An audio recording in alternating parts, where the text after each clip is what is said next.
This episode of Impactually is brought to you by the generous financial support of April Collins Potterfield, David Johnson and Christine O'Neill, JLB Images, and listeners like you.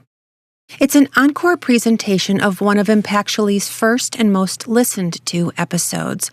It was produced in May of 2020 in the early months of the COVID-19 pandemic. This week we're in St. Louis, Missouri, the gateway to the West, founded in 1764 and named for King Louis IX from France. It's located on the banks of the Mississippi.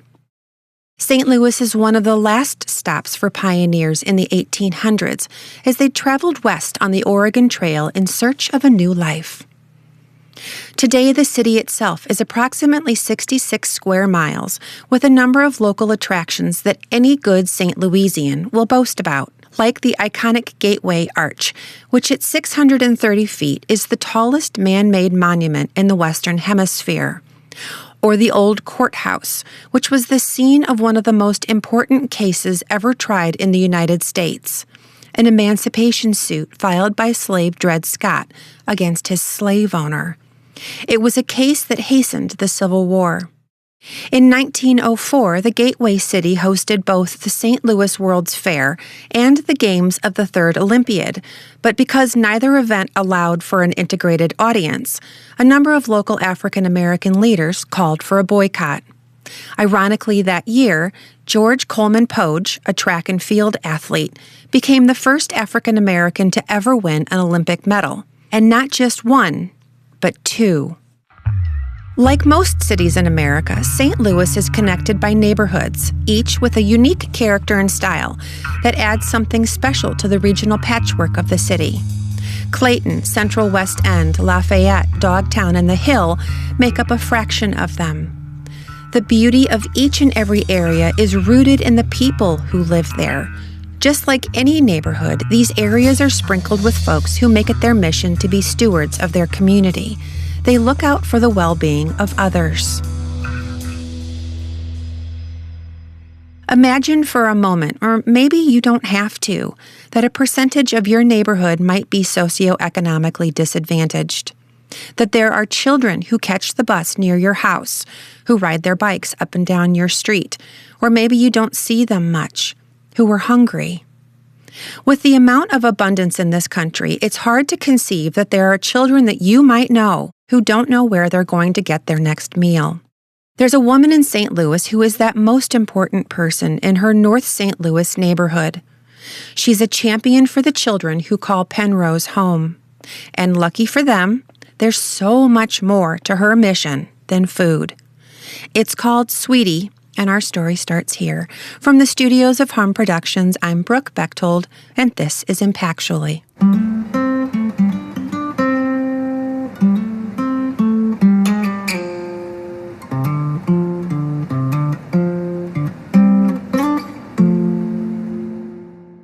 Champale Anderson fondly thinks back to her own childhood. She wasn't raised with wealth, but she remembers goodness around her.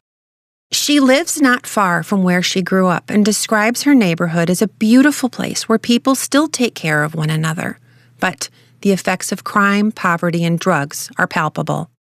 She listens to the buzz of children around her house and can't help but be drawn in. Her kindness is proportional to the sheer need of her community and to the children who stop by her porch every afternoon after school, hungry. Okay, my name is Champale Anderson. I live in St. Louis, Missouri. I give out free snack bags to the neighborhood kids. I've been taking care of kids all my life, and my kids, I have a lot of children, and they have friends, and I was noticing that a lot of them would be hungry. I didn't have much, but I'm willing to share what I do have. So I just had $7 one day. The good Lord told me to go to the store. I went and bought bread and cookies, and I was making peanut butter and jelly sandwiches, and I was putting 4 cookies in a bag. Over the years, I supplied different things in the bags, what I can afford and what some people might donate to me. And I am so grateful. Every little bit helps. It was meant for me to be right here. I believe that I was born to help. I just had to learn how to through my struggles. And I listened. I listened when I supposed to listen, because God done brought me a long way, a long way. What do the neighborhood children call you? They call me Miss Champale. Yes, Miss Champale. Can you tell me about the first day that you handed a snack bag to a child that was not your own? Oh, I called the young man. He was the first one to get off the school bus that day when I decided to make the bags. This was before my own kids had gotten home from school. He was like just looking at me like I was feeling crazy. I was like, "Here, sweetie." And just the smile on his face, he was like, "Thank you." And I believe that, when he went back or maybe on his street, he was telling the different kids what I was doing. And that just made more kids come. I remember, I think it was maybe about 15 that day because I only made 15 bags that day. But the next day, by me getting rid of the 15, then I made 30 bags. And the bags went. They went. So each day I was making a little more each day. What happens on the days that you've got to run out of snack bags? Like, how do you handle that? Oh, well, a lot of days if I do run out of snack bags where I can't provide everything that I put in the bag, they never walk away with nothing. I'm going to find something to give them if it's just a bag of chips or orange or apple. Whatever I can do. Hunger is a big deal, and unlike other crises, it can hide in plain sight. Its cause is poverty. Food insecurity, or in other words, not always having a reliable source for food and going hungry, is real. According to whyhunger.org, in 2018, 38 million Americans lived in socioeconomically disadvantaged homes. That means that 13 million children regularly went to school hungry. Here's the real math. That's 1 in 6 kids.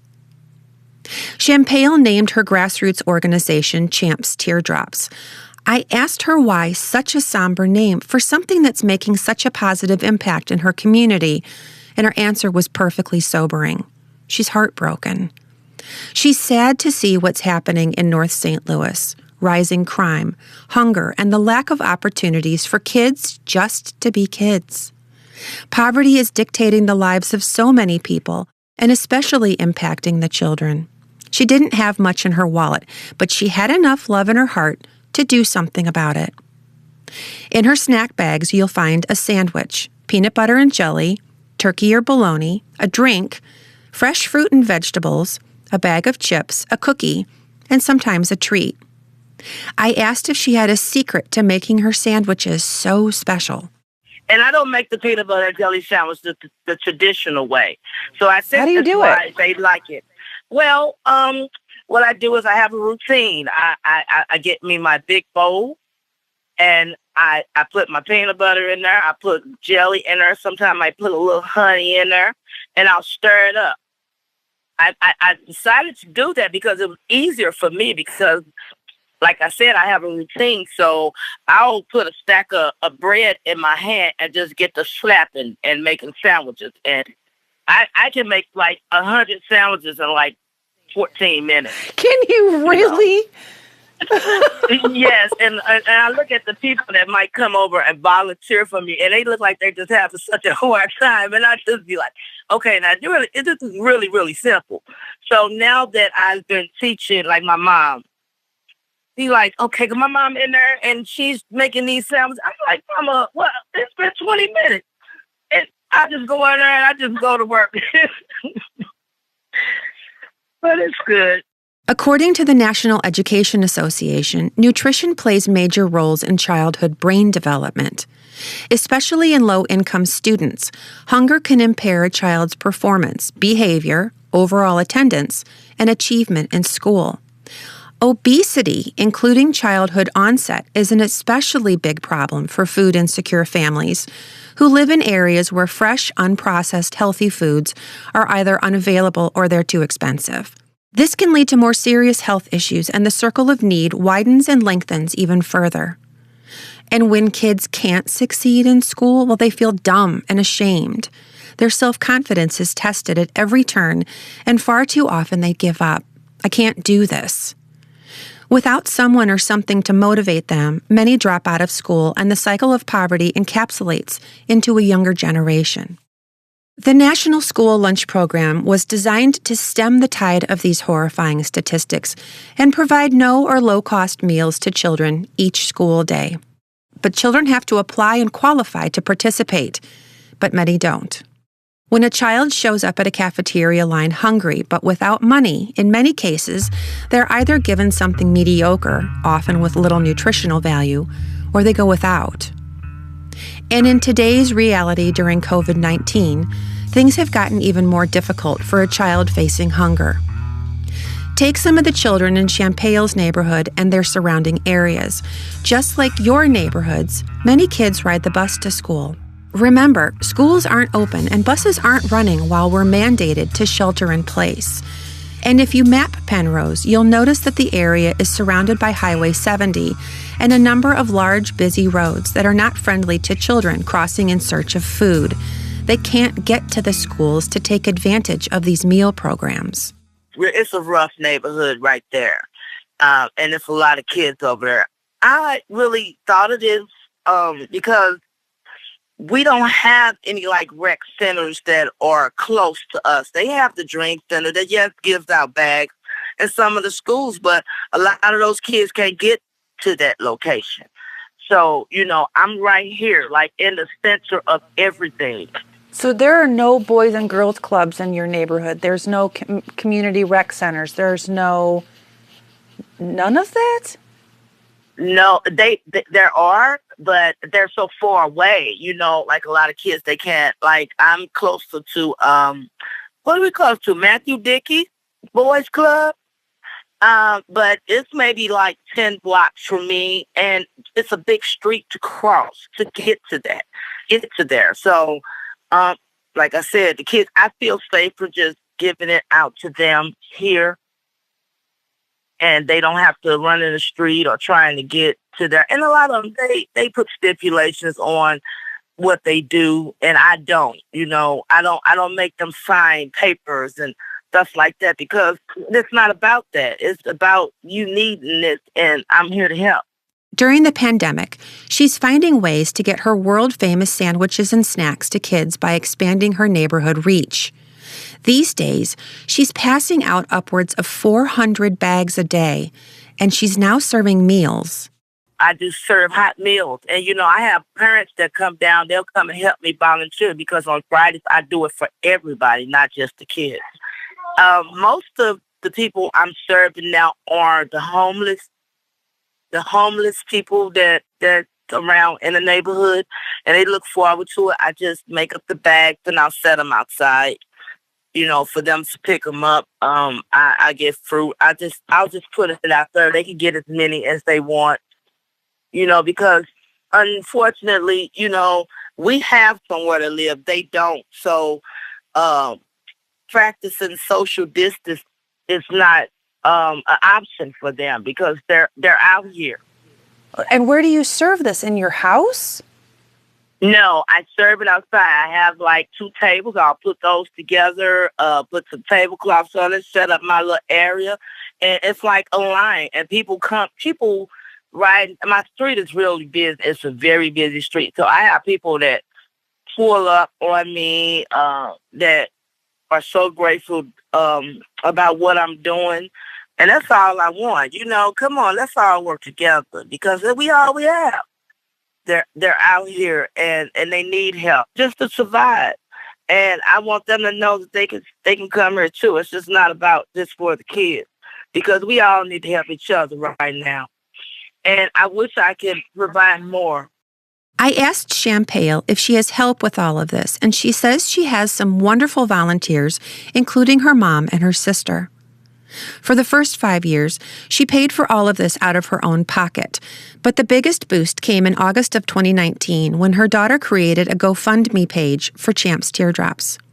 Their goal was $1,500, but after her story went viral with coverages on major news outlets across the country like Good Morning America, The Steve Harvey Show, People Magazine, and Newsweek, she raised over $90,000. And if you look at the list of donors, what they're giving is like $10 to $25 a piece. That equates to thousands and thousands of good-hearted people wanting to help out. And they just keep coming. Champale makes it clear that every donation goes towards feeding those in need, and hers is very much an open-door policy. There are no papers to sign, no strings attached. She's very specific with what kinds of foods she'll include and what she won't. Champale and her husband have 6 children of their own, ranging in ages from 9 to 26. Professionally, she's a full-time home health care provider. Above all else, she gets the bigger picture about valuing children, and if any of her kids from the neighborhood find themselves in trouble or need a place to stay, they go to her. What's clear is that she's a resource, and she knows that hunger requires a systemic response, more investment in alternatives, the who, how, where, and when of providing a service. What is clear is that she's making a difference, and these children will be stronger for it. Her drive is these kids to be more invested in their own futures. And it's a sad situation. But like I tell them, if I pull them to the side, I don't embarrass them or anything. If you need help, I have a few kids that might get their bags at 3 o'clock and they might come back at 7 o'clock when, nothing is happening. Tell me that, do I have any extra bags left over? Oh, yeah. If I have 2 or 3, then you can have them. So you have become a destination for children who, it sounds as though, and correct me if I'm wrong, you're not just a place to get a snack bag, you're a person for them to check in with. Oh, yeah. They trust me. They talk to me. I talk to them. I ask them how they day, and, let me see your report. Oh, they be so excited about showing me their report cards because, the education is very important to me. And I tell them that, please go to school, learn. That's what it's there for. And if I have a little extra change, I might give them a couple dollars, for doing good. So they kind of look forward. So they have a competition with me sometimes, like my kids used to do. I have a wall of achievement in my house. And a couple of kids ask me when they get their certificate, will I put theirs on my wall? Because if they walk in to see it, that makes them excited and more motivated. Yeah, because somebody cares. I look forward to it. I sit on my porch. I have a porch there, and I have a table down, and I have their bags already ready for them, to pick up. I'm so curious how you do this. You've got a job. You've got all these children. You've got your own family. So I can't imagine, how many times a week or a month do you go to the grocery store? And how long does it take for you to prepare these bags? Well, I go to the grocery store at least 5 times a week. It's been hard. It's been a struggle. And thanks to the GoFundMe, which a lot of people look at that and they're like, oh, you got all that money, but they don't give you all that money. And it's been over 7-8 months since that even aired. So I'm keeping this going. So I run out a lot. And I'm going to tell you, sweetie, for some reason, well, I know the reason is, when I'm down to my lowest and someone can knock on that door and bring me some supplies, that's nothing but the good Lord. Because no matter what, even when I'm feeling my worst, I can come in and lay down. And he tells me, come on, it's time to get up and let's get this going. And that's who provides it for me. A lot of people might not understand that, but he makes a way all the time. Black coffee cup, red pickup truck. You can't take back what's been spoken. and you can't fix what's been broken now.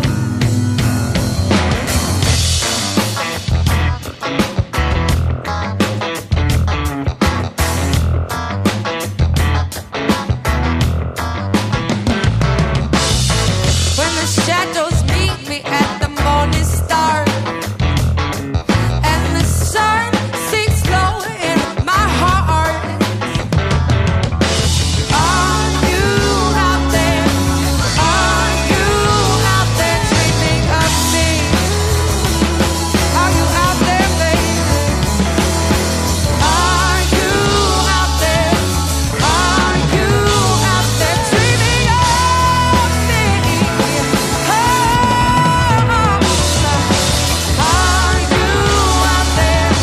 Are you out there?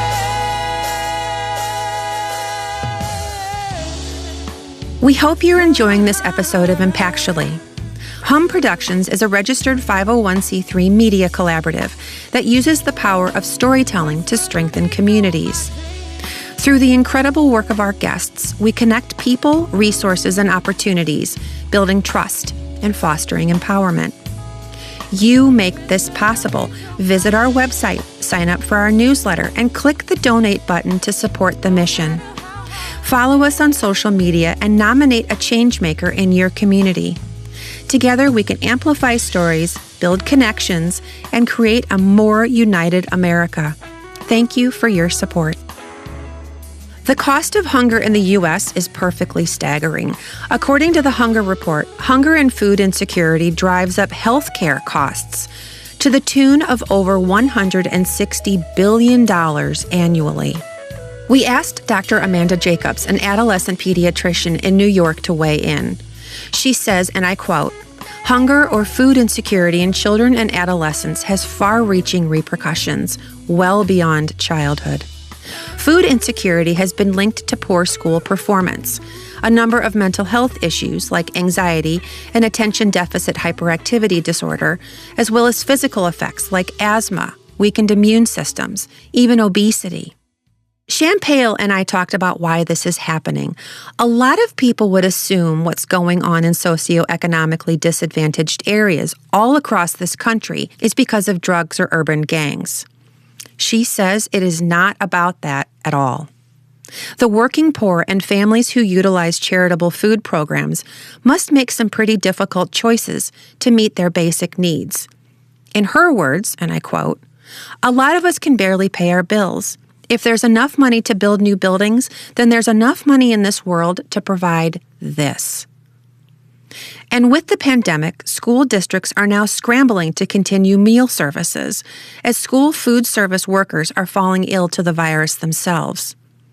According to a recent NPR article, the National School Lunch Program, which is the second largest anti-hunger initiative in this country after SNAP or food stamps, in typical times feeds nearly 30 million children a day. Currently, 13.8 million households are food insecure, and that number is only rising due to the pandemic. But many communities like Champale's are finding ways to combat food insecurity one child at a time. It's an inspiring movement that we can all be part of. Consider donating non-perishable food items to food drives in your community or volunteer at a local soup kitchen. Donate to national hunger organizations or start your own fundraiser for a local food charity. Contact your local and state elected officials and encourage them to support legislation regarding healthy dietary guidelines and food assistance programs. Champale is one small cog in a very big wheel, but she's making a huge difference to the kids in North St. Louis. I asked her what she hoped for the future. Sweetie, oh my God. Oh, I just have so many thoughts in my head. I want to expand it. If I would love to be everywhere I'm needed. And you know, I want to have like a rec center somewhere where the kids can go, you know, they can have fun and be kids. The kids, only thing they do, they play on the tablets and the phones. I want to take kids fishing on field trip. I'm a nerd. I like science center. My kids, we would walk to the science center. And every time we go, we learn something new. And I'm pretty sure I'd have been there over 300 times, but. Oh my gosh. And this is what I want. Yeah. I want something different for them, because we don't have that anymore. When we were growing up, we had a neighborhood rec center. It was called Neighborhood. And, sweetie, we would walk that 20 blocks just to get to that neighborhood rec center because it was so much to do. And they took us camping at Camp Scub and that was just so exciting. My sister and I, we talk about this stuff all the time. And see, these kids are not going to have those kind of memories. They're scared to even live, We barely see our kids out here playing. We need that. We need that back. And I refuse to see any child suffer for anything. Anything. To be honest, I feel that way because when I was a child, I had no one. It was just like I was just here. I existed. And I remember I was at the bus stop and a lady told me, she said, "You are somebody." And with that, I looked at myself as somebody. I matter. I matter to me. I would like to say this. I want everyone to realize one thing. Like all things, this too shall pass, and we have to keep the faith. I'm not worried about this COVID-19. I'm prayed up.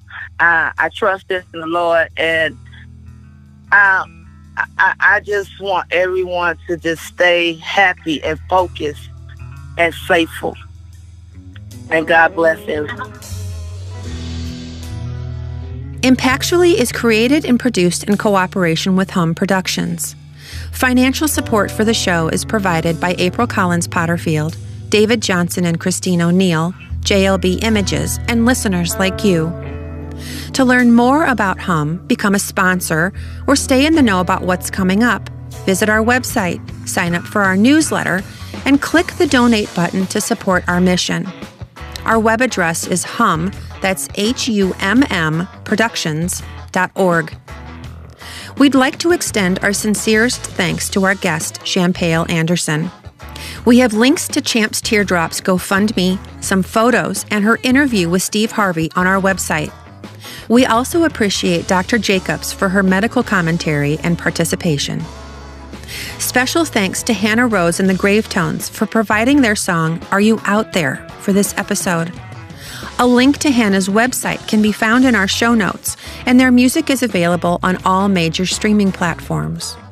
And our team, Jacob Motz, head writer. Production coordinator, Sonia Yao Berg. Christine Murdoch, senior producer and editor.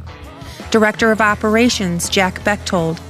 Sound engineering by Andy Shoemaker. Music curation by L. Lively. Andrew Sachs for our original music. Richard Cassis of Spark Inc. for Impactually's digital artwork. Marketing and social media support provided by Agency LMC. Special thanks to the Hum Productions Board of Directors and Mentors for their leadership and dedication to our mission. And I'm Brooke Bechtold, executive producer, creator, and host. Subscribe and listen to us on iTunes, Spotify, Pandora, or wherever you get your podcasts. Leave us a review on Apple Podcasts or on Spotify. We really appreciate it as it helps others find us too.